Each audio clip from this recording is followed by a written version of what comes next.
Bonjour. Aujourd'hui, 29 octobre 2018, 10h23 du matin. Je vais vous montrer mon super gilet que j'ai fait ce gilet-là moi-même. Incroyable gilet. Survivanine. Et je suis fier de mon gilet. Survive. Nin.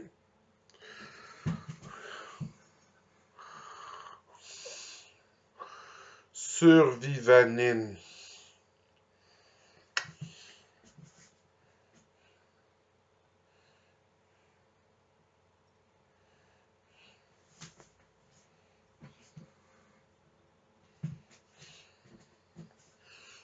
Incroyable. Tout ce qu'on peut faire avec de l'acrylique.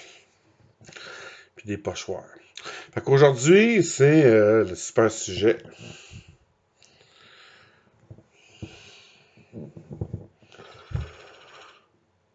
La liberté de conscience et le concept d'humain, d'humanité, d'homme au sens large, l'appréhension que nous en avons, la notion en fait, parce que c'est plus qu'une appréhension, c'est une notion d'être humain. Et puis, je vais aller déconstruire la notion d'être humain.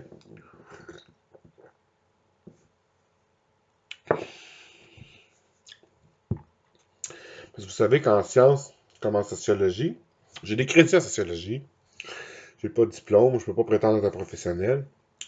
Bon, quand on parle juridiquement, on a le droit au Canada d'utiliser la sociologie à certaines limites, parce que c'est une branche du droit, puis on a la personnalité juridique. Mais là, on n'est pas dans une question judiciaire, juridique.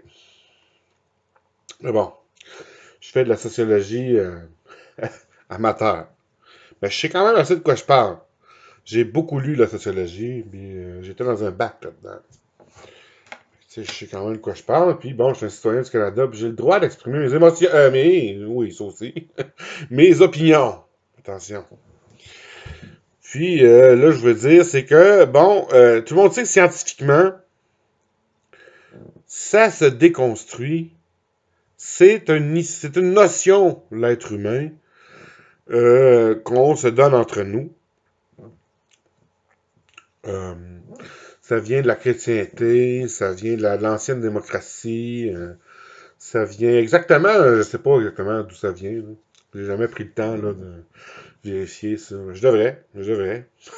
Chose à savoir, en tout cas. Mais bon, je le sais, en tout cas, ça on le sait, c'est une notion. C'est un concept. C'est une idée, ça, métaphysique, en fait. C'est basiquement, le fondement de ça, d'où ça vient, c'est de la philosophie, c'est de la métaphysique. Ça veut dire que c'est la place physique de l'homme dans le supraphysique, dans l'univers, dans le cosmos, dans toute l'existence. C'est existentiel. La question est existentielle comme telle. Puis, l'humain, c'est une idée qu'on a parce que dans le fond, on est une bête toujours indéfinie. Puis, bon, ultimement, en science, quelqu'un d'ouvert, un scientifique ouvert, il nous admettrait qu'on n'a toujours pas prouvé qu'est-ce qu'on est, d'où qu'on vient exactement. Puis, c'est pas pour rien qu'il y en a qui prétendent qu'on vient des extraterrestres comme Raël, là. Je veux dire, le meilleur exemple, ça reste Raël. Qui sommes-nous? Où allons-nous? Qu'est-ce que nous sommes? Personne ne sait. Vraiment. Mais on conçoit l'homme d'une manière à différentes époques. On se nomme homme-femme. Après ça, ça c'est à travers notre instinct, en fait. Puis, ou nos premières appréhensions, il y en a qui ont déjà appelé des prolepsis, hein, en philosophie. J'ai déjà vu ça dans les cours de philosophie. Puis bon, là, on se catalogue entre nous. Ça devient une notion. Ça devient... ok. Ça devient une façon de penser notre rapport physique à l'existence puis à l'environnement.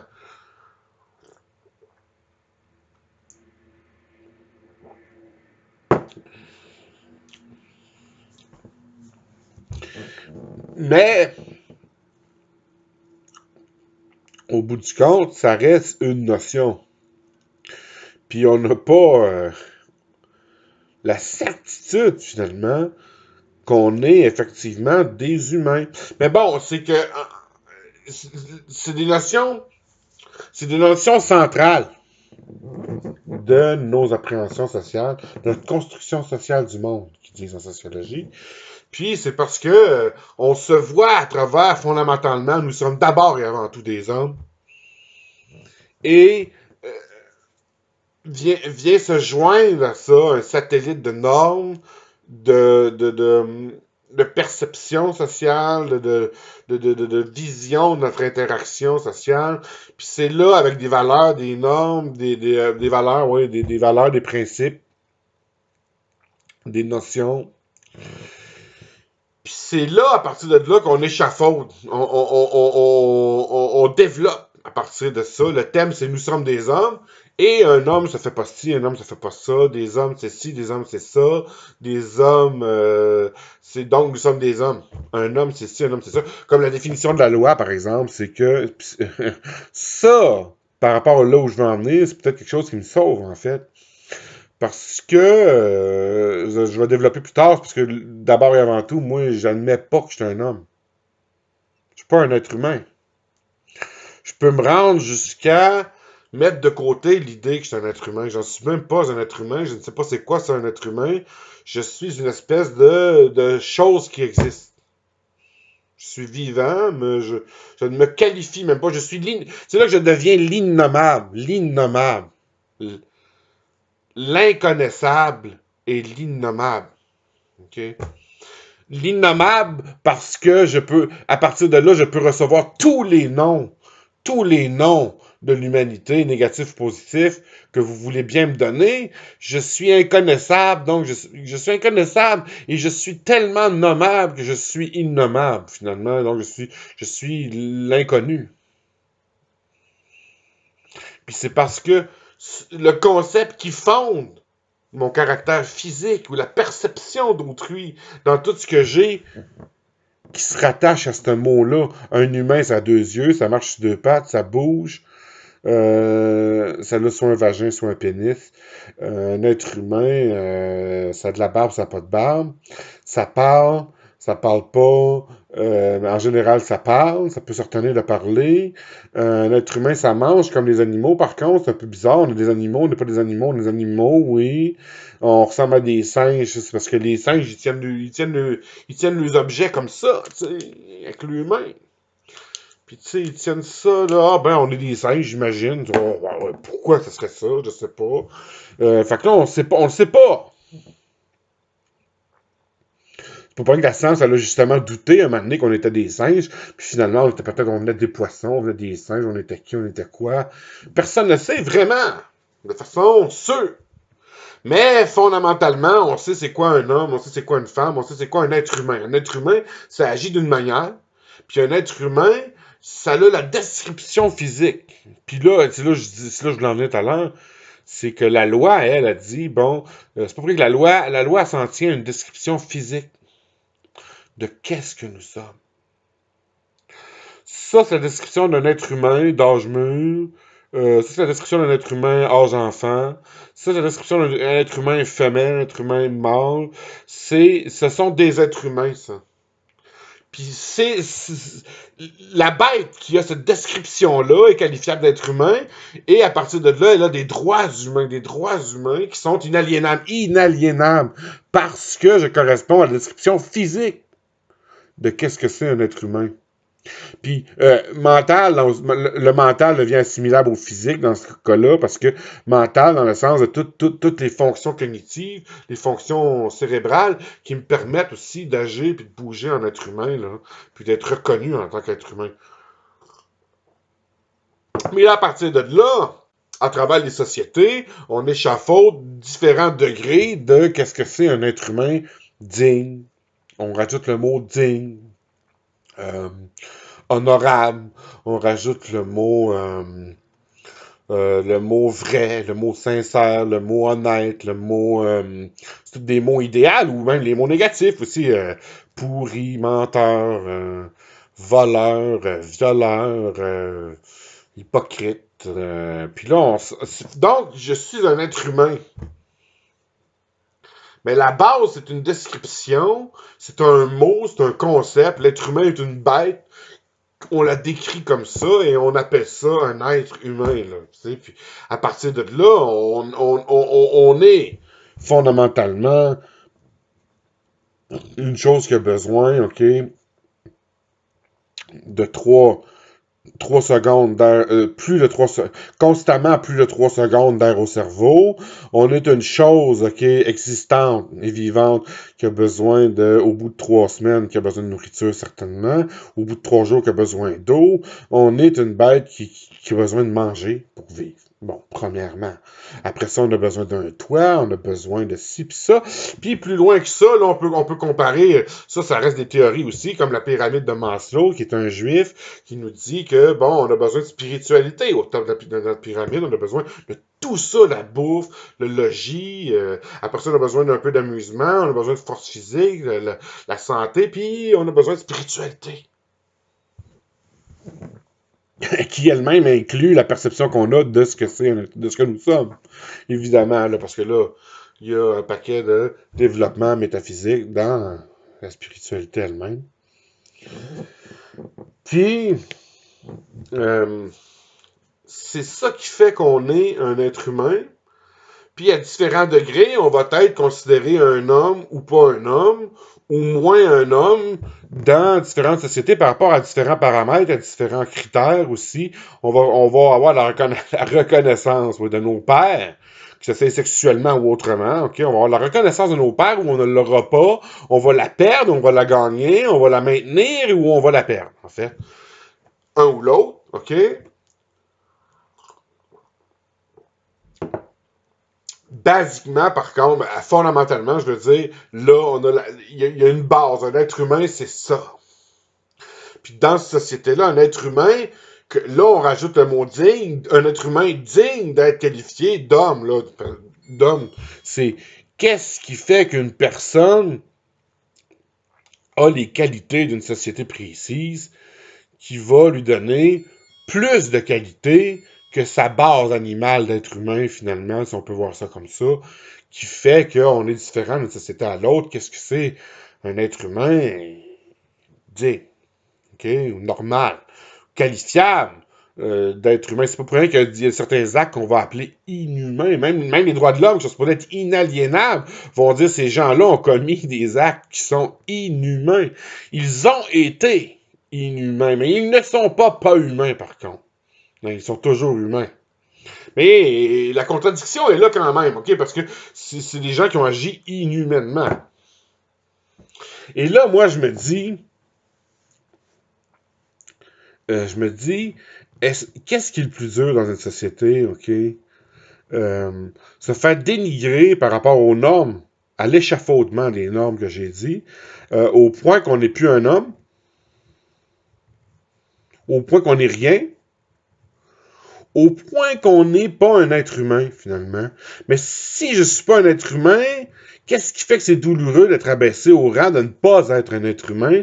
C'est le rapport. C'est toujours le rapport par rapport au principe comme tel, le rapport aux autres qui fait qu'il y a une injustice dans une société. C'est comme l'argent, tout le monde sait à quel point, à un certain degré, OK, ça devient fictif par rapport au bonheur, ça, de l'argent. Ça devient, c'est pas pour rien qu'il y a des gens qui se battent pour un retour à propriété collective. OK? Il y a des gens qui ont tellement tout en propriété privée, ça en fait des gens puissants dans le sens que sur papier, OK, tout le monde sait d'abord et avant tout que ces gens-là, ils vont pas chier plus de tonnes de marde que nous dans la journée. Puis si quelqu'un mange du craft dinner dans la journée, puis qu'eux autres, ils mangent du caviar, par exemple, tout le monde sait que c'est quand même assez fictif, OK, la valeur là, accordée soit au diamant versus la périte de fer, soit au caviar versus le craft dinner, OK? Moi, j'accorde la valeur. Le craft dinner pourrait devenir bien plus prestigieux que le caviar si on veut vraiment, parce que ça, c'est très, très virtuel. Puis ça, c'est vrai, puis ça reste ça. Et puis là, ces gens-là, ils ont virtuellement... ils ont 2 fois... ils ont autant de fois qu'ils veulent dans leur journée, finalement, l'accomplissement complet de leurs besoins. Primaire surtout. Mais ils peuvent pas en atteindre plus que nous non plus, parce que maintenant, ils vont faire une indigestion, ils ont trop mangé, peu importe c'est quoi, au sens figuré comme au sens propre. Et puis là, ces gens-là, ils ont, par contre, ils détiennent des choses. Ça leur donne du pouvoir de décision, ça leur donne du pouvoir, tu sais, je veux dire, c'est le gars qui possède tous les McDonald's, là, ok? Je dis pas que c'est ça qui est dans la vraie vie, le gars, mais il peut bien dire, moi, tu sais, j'ai tout ça. Il y a des terres à lui, des terres et des terres, là. Puis il y a comment de monde qui peuvent pas aller cultiver leur propre petit jardin sur ces terres-là, parce que c'est des terres de McDonald's, ça leur appartient. Il y a du monde qui ont tellement de choses qui leur appartiennent. Puis ça, c'est écrit que c'est à eux. Même si ça représente qu'ils en ont beaucoup, mais beaucoup plus que 20 000 fois plus dans leur journée de l'accomplissement puis de la complétude de qu'est-ce qu'ils ont besoin pour vivre. Là. Puis là, on dit que ces gens-là possèdent ces choses-là parce que le contrat est là, il y a des hommes avec des fusils, puis tout ça, là, ils sont violents. Puis ils sont là pour protéger ces bonhommes-là, parce que c'est écrit sur le papier, ça c'est à lui, puis vous autres, vous n'avez pas d'affaire à, si la personne n'avait pas, vous n'allez pas prendre ça, vous n'allez pas voler ça, vous n'allez pas aller vous installer là, vous n'allez pas... Puis, ça, faut pas que je m'écarte trop sur la propriété privée, puis tout ça, c'est la grande question. Je suis pas en train de faire du communisme aujourd'hui, ou du marxisme, là.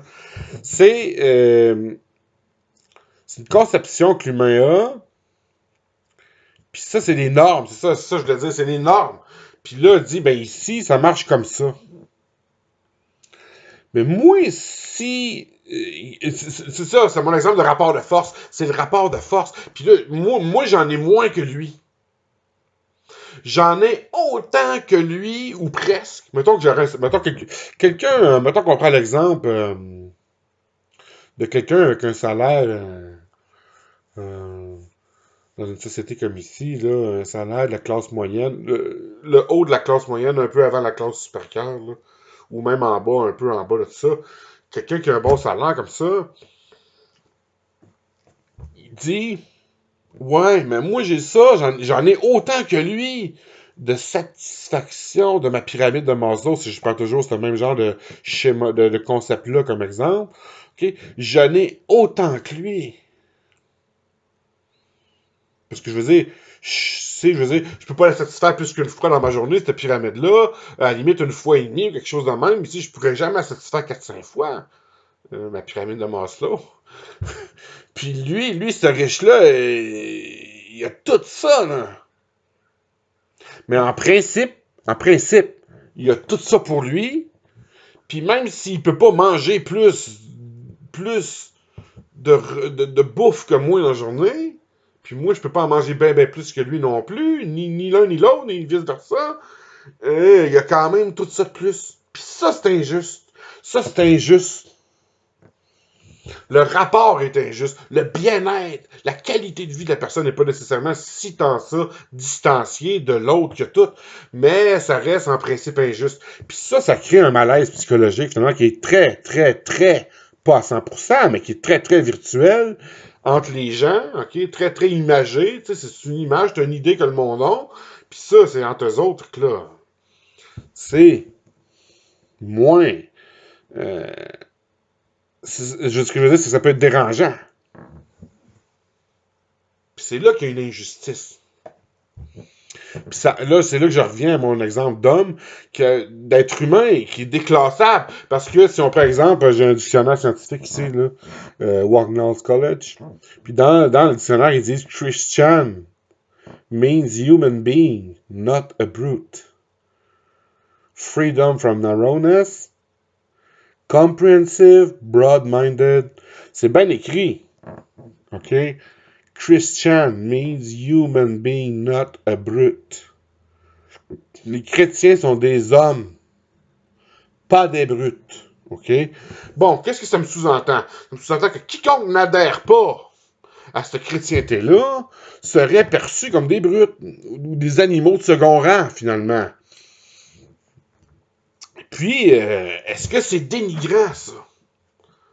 Parce que là, finalement, ça vient bicéphaliser, OK, le principe d'être humain dans notre monde, OK? Il y a les chrétiens, eux autres, OK, qui viennent à travers toute la planète et toutes les autres sociétés, l'impact, l'influence, viennent nous dire, en tout cas, le savoir qu'une société a de l'un de l'autre, viennent nous dire, vous n'êtes pas les êtres humains si vous n'êtes pas dans notre gang, OK? Puis on a les droits de l'homme qui nous dit que nous sommes tous des êtres humains, OK? Puis là, c'est le même rapport de force et je me dis, peu importe qui vient me déclasser par rapport à ces deux principes-là, parce que ultimement, ils appellent ça bafouer les droits humains, c'est malgré l'inaliénabilité de ces droits-là. Donc, moi, je suis qualifiable d'être humain, et ça, c'est inaliénable devant les droits de l'homme, mais pas devant les chrétiens, là. Mais l'un et l'autre peuvent finalement en arriver à faire l'équivalent de me déclasser en tant qu'être humain ou que personne, qui est un concept en fait. Et là, c'est basé sur le principe du moi, le moi qui prévaut. Et là, je suis une personne, et ça c'est moi. Ça c'est eux, ça c'est elle, ça c'est lui, ça c'est moi. C'est l'inverse du sacrifice, mais je veux dire, on fait pas de religion, c'est je veux dire, au plus froid qu'on peut aller, au plus direct, au plus objectif. C'est quoi ça? C'est une idée qu'on a. Moi, ça existe, ça. Sinon, c'est de l'abnégation du moi. Pourquoi ça en serait non plus? Et, fait que je suis égoïste, sinon je suis altruiste. Est-ce que je peux être les deux? Est-ce que je peux être ni l'un ni l'autre? Puis pourquoi qu'on appelle ça de même? Pas de faire trop d'existentialiste non plus. Mais là, c'est le rapport de force, il engendre une injustice. C'est que là, la personne a dit, moi, je suis pas un homme. Ni par rapport à leurs critères culturels, à eux, ni par rapport au principe parce qu'il y en a qui se rendent jusque-là, justement, au principe où j'en serais au moins basique, fondamentalement un, en tout cas. Puis là, je suis pas un être humain. Mais qu'est-ce qui fait que j'ai vu une injustice si je n'ai plus ce classement-là, peu importe à quel degré ou à quel niveau je suis par rapport à ça, OK? Qu'est-ce qui fait, OK, que, ben, c'est le rapport d'injustice du nombre aussi, qui fait que les uns se reconnaissent, puis l'autre est reconnu différemment ou n'est pas reconnu par rapport à quelque chose qui est représenté dans la société comme fondamental ou comme très important ou OK, puis là, la personne n'est pas reconnue comme les esclaves, par exemple, qui sont même pas reconnus comme les êtres humains, ils sont traités comme des chiens. Là. C'est le meilleur exemple qu'on peut avoir, les esclaves, qui deviennent comme des humains de second rang.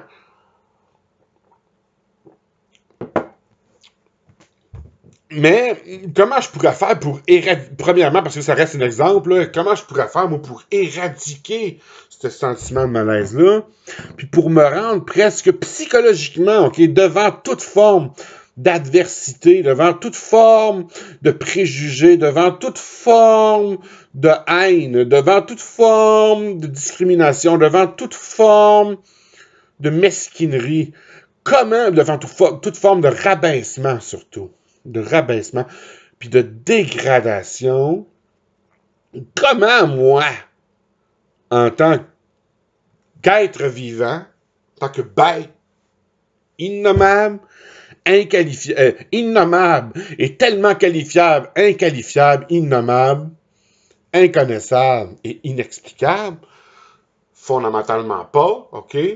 Comment je peux me rendre, moi, imperméable? Ou j'irais même utiliser le mot l'inverse d'imperméable, finalement, c'est pas translucide, parce que là, c'est une question de transparence. En tout cas, regarde, je l'ai pas l'antonyme, là, mais c'est ça, je pense avoir compris. Ben, je vais utiliser quand même le mot imperméable, ok, parce que ça, au sens figuré, ça reste la même chose, ok? Comment je peux me rendre imperméable à tout ça, de façon simpliste, sans me casser la tête, ok? Puis sans avoir de jeu de réflexion psychologique tortueuse, ok, parfois, pour arriver à rester solide devant des rabaissements, des choses aussi ignobles et sales, ok? La seule manière, c'est de reléguer au rang des poubelles, ok? De reléguer, faut que la personne elle se débarrasse finalement de sa propre appréhension du concept d'humanité et je me débarrasse de cette idée-là de moi-même. Et je m'en débarrasse pour les autres aussi.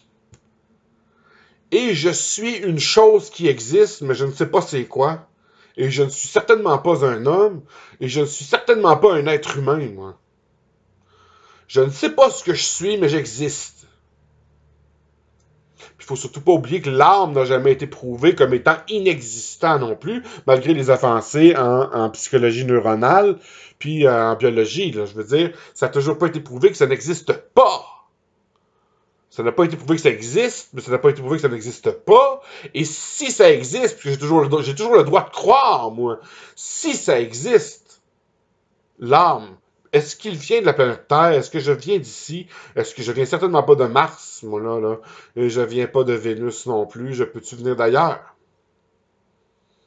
Mais là, je suis pas Superman, je viens pas de Krypton non plus. Mais je viens dans quelque part d'autre. Si je veux le croire, je peux. Je peux parce que c'est écrit dans leur propre loi à ces gens-là ici qui se disent, et j'ai bien dit qui se disent être humains entre eux, et hommes et femmes entre eux. Entre eux, parce que ce n'est pas ma race. Ce n'est pas ma race, ces gens-là. Comment résister à toute forme d'ostracisme? Eh bien, ce n'est pas ma race. Mais là, il y a la sanction du ridicule. Est-ce que je dois vivre avec la sanction du ridicule parce que je me rends encore plus fou que Raël devant tous les gens? Puis je prends Raël comme exemple, c'est parce qu'au Québec, Raël a été humilié plus qu'une fois. OK? Je veux pas faire le débat de Raël, là. Supposément parce que tout le monde le prend pour un crosseur, mais bon. Je sais pas le bonhomme à quel point c'est un crosseur avec ses clones, c'est pas tant. Moi, je suis même plus un être humain dans ma tête. Je suis même pas un homme. Je suis rien. Je suis rien. Rien de tout ça. Et j'ai l'apparence d'un être humain. C'est pas pour rien qu'il y en a qui doutent qu'on est à l'époque des reptiliens qui sont venus nous enlever. Même Poutine aurait cru ça. On a vu ça dans les médias. Vladimir Poutine, le président de la Russie. Je sais pas, il aurait dit ça lui aussi. Bon, qu'est-ce qu'on est? Qu'est-ce que je suis? Devant toute cette adversité-là, je suis effectivement rien, oui. Non, je suis pas un homme, puis non, je suis pas un être humain.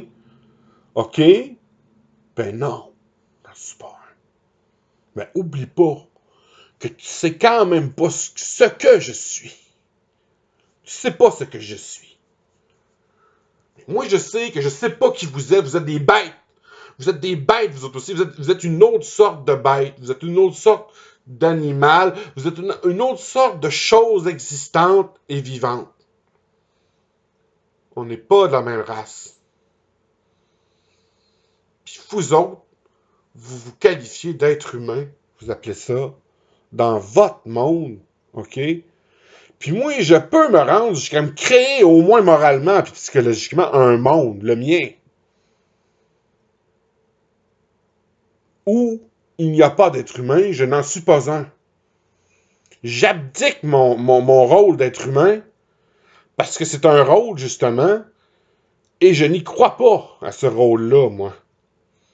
Parce que je suis plus que ça, moi. Puis ces espèces de gens qui se disent gens eux-mêmes, là, ces espèces de bêtes-là, ces espèces de choses vivantes et existantes-là, les autres qui physiquement me ressemblent, là, eux, ils se disent être humains et eux, ils n'abdiquent pas ça. Mais quand ils viennent me rabaisser, est-ce que quelqu'un qui croit fermement qu'il n'est pas un homme va pouvoir seulement se sentir rabaissé par les autres qui le dénigrent avec des notions qui leur appartiennent à eux par rapport à ce qu'ils appellent un homme ou un être humain, si je n'en suis même pas un? Pourquoi, dans mon fort intérieur, je me sentirais visé? Si je sais que ces gens-là me visent en parlant, est-ce qu'il y a une once de possibilité que je me reconnaisse dans l'un ou l'autre? Dans l'un ou l'autre, j'ai bien dit, de leur espèce d'idée, de leur espèce de critères normatifs de leur société par rapport à l'homme qu'ils disent qu'ils sont en train de juger en se contredisant eux-mêmes et en me déqualifiant de ce rôle-là. Parce que ces gens-là, OK, ils se contredisent constamment quand ils traitent quelqu'un pas comme un être humain puis pas comme un homme. Ces gens-là se contredisent parce qu'ils ont la ferme subjectivité, la ferme inconscience, OK? Ou même conscience parfois, OK? Ce qui en fait des gens encore plus stupides, OK? D'être en train de dénigrer et de déclasser un autre homme. Qui paradoxalement sont en train de qualifier de pas homme ou de pas être humain. Si tu m'attaques et que je ne suis déjà pas ça, tu attaques un fantôme. Vous attaquez un fantôme. Le fantôme de vos idées propres. Je ne joue même pas au miroir, ça s'appelle. La projection, puis tout ce jeu de cave-là avec Freud, puis toutes les conneries, là. Je ne joue même pas à ce jeu-là. C'est que je ne suis même pas... Ce que vous pensez attaquer présentement n'est même pas là. Ce n'est pas là parce que ça n'existe pas. Parce que c'est dans vos idées, ça. Et tout ce qui est collé, tout ce qui est accolé à ce principe de base-là, qui est le moteur, qui est comme une aimant qui vient agripper tous les autres qualificatifs, cette chose-là n'existe pas. Elle est un mensonge là, dans vos têtes et dans vos idées. Ça s'appelle des idées. Et bien que vos idées existent, elles ne sont que des idées. Et ce ne sont pas les miennes. À propos de moi-même.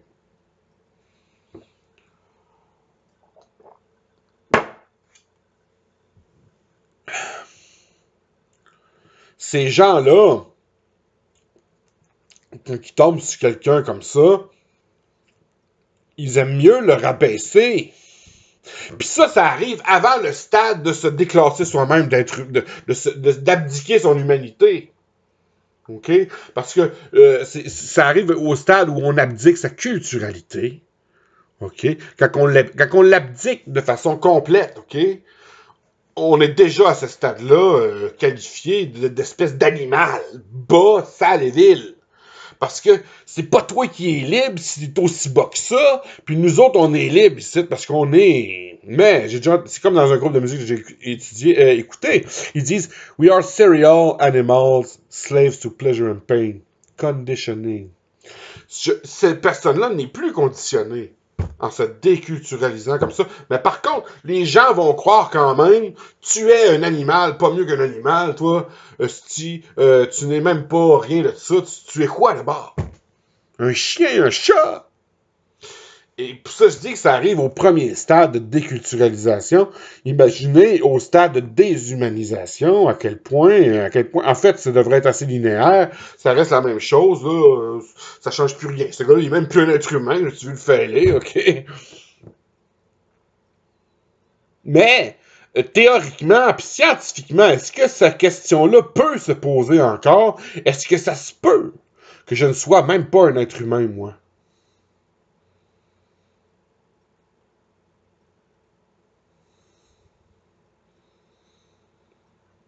T'as pas la preuve, personne n'a la preuve que je suis un être humain, moi.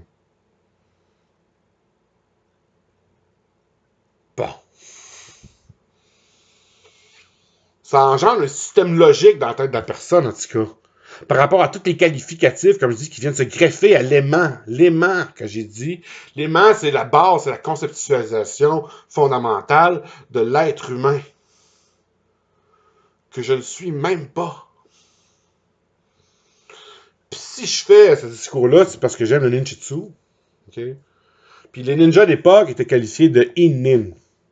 Les in-nin, c'était pas des. C'était. Au Japon, ils les prenaient, mais c'était plus comparable à des intouchables, en fait. Mais comme en Inde, OK? Mais c'était pas à cause de leur caste, c'était à cause. Je sais plus c'est à cause de quoi. Bon. Cette partie-là, il faudrait que je la relise. Ils étaient classés comme des pommes. Ce n'étaient même pas des hommes. Ces gens-là. C'est pour ça qu'ils les appelaient les démons des bois en Chine avant. C'était des lingui.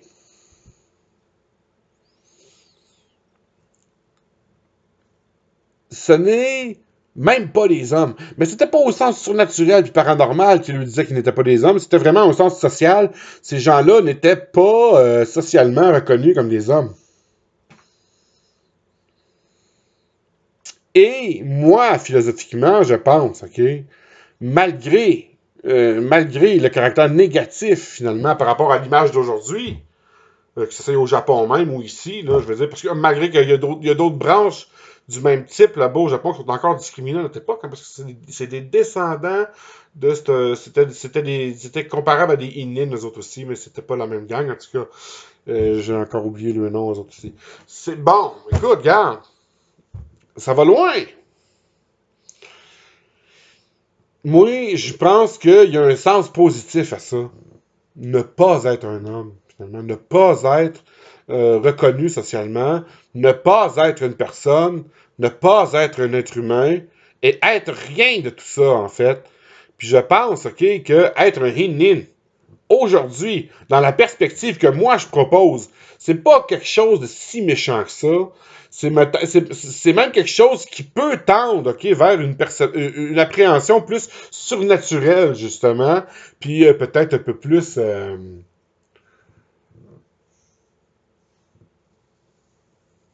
vers un esquisse, en tout cas, d'une certaine, OK, invincibilité. OK? Je pense, sincèrement. Parce que je ne vous dirais pas à quel point, juste dans mes réflexions, et puis là, personne ne peut en juger, il y a moins de témoins, comment je me sens libre de tout ça, de tout ce qui peut me faire mal, justement. Je me sens libre lorsque j'abdique mon rôle d'être humain, ou d'homme au sens large d'être humain. Parce que, ouais, ben là, ça c'est une autre question, parce que là, ça, c'est hormonal, par contre. Tu sais, ça, c'est, on a des pulsions animales qu'on peut pas nier, mais je peux admettre que ça vient pas d'un être humain, ça. J'étais un mâle. Quelle sorte d'animal? Je peux pas le nier. Je suis un être humain? Non. Puis, je m'en vais pas faire le mal avec ça. C'est parce que ça reste l'exemple instinctuel la plus basse, mais la meilleure, par contre. C'est pour ça que je suis en train de faire allusion. Alors, la grande question, puis ça, c'est libre à ceux-là qui ont vu ma vidéo d'y penser, puis d'y réfléchir, parce que mon vidéo vise, en fait, à soulever la question, puis à savoir si c'est la meilleure façon de vivre sa vie. Parce que, comme il y en a qui. Comme le gars dans le Bujinkan, il a dit, le chef du Bujinkan, il avait dit, que j'ai lu sur Internet, l'idée dans ces arts martiaux-là, c'est de faire un homme qui puisse vivre. Qui puisse vivre. Puis là, ça, j'ai trouvé ça, j'étais d'accord avec ça. L'idée, c'est pas de gagner, l'idée, c'est pas de se battre, l'idée, c'est pas de faire un combat, l'idée, c'est de devenir un homme qui puisse vivre. Un homme. C'est contradictoire, là, mais est-ce que l'abdication de mon rôle d'être humain, si ça m'apporte une ataraxie aussi grande dans mon esprit, ou dans mon esprit au sens physique d'aujourd'hui, au sens matériel d'aujourd'hui, ou même dans les anciens sens, esprit au sens large du mot esprit, est-ce que ça m'apporte une ataraxie certaine? L'abdication même de ce rôle-là, de cette idée-là, puis de cette appréhension-là de moi-même, surtout subjective comme objective, est-ce que ça me fait un si grand bien? n'est-ce pas une étape vers devenir un être qui puisse vivre mieux sa vie, en tout cas? Parce que je pense que ça élimine beaucoup d'obstacles. Mais je ressens, OK? Puis je ne veux pas aller trop loin des sentiments, parce que ça donne jamais rien quand on fait des discours logiques. Je ressens, ça prend pas de temps que je ressens une rafale de pression. Puis ça, c'est ma mémoire qui m'y ramène. C'est ce qu'on appelle la contrainte sociale. OK? C'est une pression sociale qui dit, ce n'est pas la vraie loi formelle, mais c'est comme un peu comme la tolérance des normes. Elle dit, tu ne vas pas t'écarter, OK, de notre ensemble. Parce que sinon, puis là, c'est la sanction sociale du ridicule, ici comme en Amérique, qui pèse sur la personne, dit, je me sens tellement bien quand j'abdique ça, mais ça prend pas de temps que je ressens peut-être un malaise. Est-ce que ça m'amène plus d'obstacles une fois une chose complètement réalisée comme ça dans sa tête? Si quelqu'un veut vivre avec ça dans sa vie de tous les jours, si quelqu'un veut affirmer ça, là, c'est certain que ça amène au moins la sanction sociale du ridicule, si la personne est sérieuse d'autant plus. Mais est-ce que psychologiquement, si je garde ça pour moi-même, puis je joue quand même le jeu social apparent, OK, de mon rôle d'homme, là, OK, est-ce que, au sens d'aujourd'hui, en tout cas, dans une catégorie sociale ou l'autre dans laquelle la personne s'identifie, ou elle se réfère, ou elle appartient, c'est à chacun, OK? Mais est-ce que moi, dans ma tête, je suis même pas un être humain seulement, j'ai même pas cette appréhension-là que je suis un homme, qu'est-ce que je suis dans mon innommabilité, puis dans mon inconnaissabilité? C'est comparable à atteindre l'état de mouché, qu'on appelle en arts martiaux. C'est l'état du ni moi ni non moi. Je suis juste là puis pas là. Puis, je pense que c'est une bonne manière d'y arriver.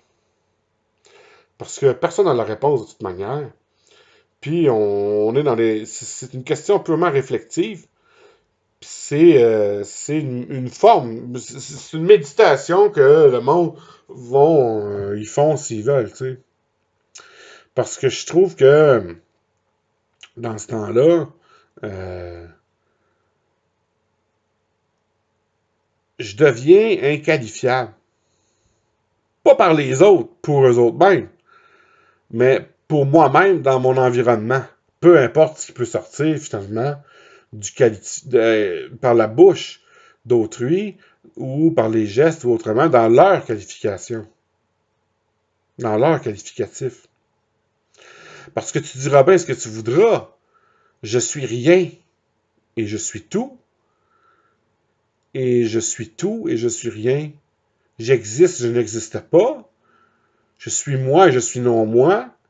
Je suis là et je suis pas là. Puis au bout du compte, finalement, ce monde-là, il parle à rien. Il parle à rien. Parce que je suis rien.